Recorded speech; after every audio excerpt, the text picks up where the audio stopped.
Hi, I'm Matt Williamson with Yardbarker to give you my State of the Steelers address, a team I am very close with. And the Steelers and the Raiders were the only two teams last year that averaged the exact same amount of yards per play on offense as they allowed on defense.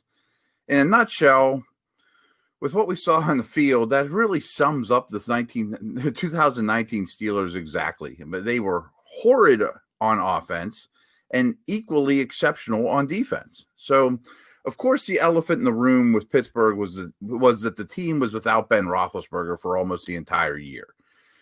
With league average quarterback play, this team, without question, would have been a playoff team last year. In fact, even with some of the worst quarterback play in the entire league last year, Pittsburgh would have gotten into the postseason if the NFL had employed the 7-team playoff system 1 year earlier. They were the seventh team, one team looking out, on the outside looking in.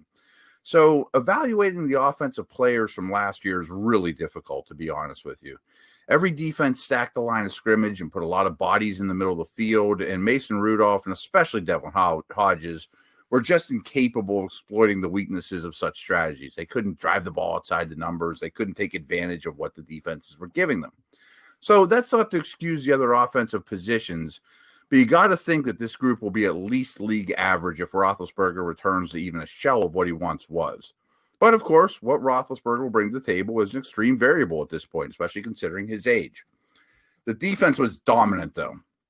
Javon Hargrave will be missed, but with all respect to Minkah Fitzpatrick, TJ Watt, Cameron Hayward, Pittsburgh's best player at the time he was injured was Stephon Tuitt. His return will be huge.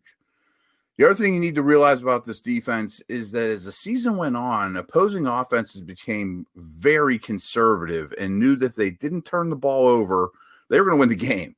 The Steelers' offense was that bad.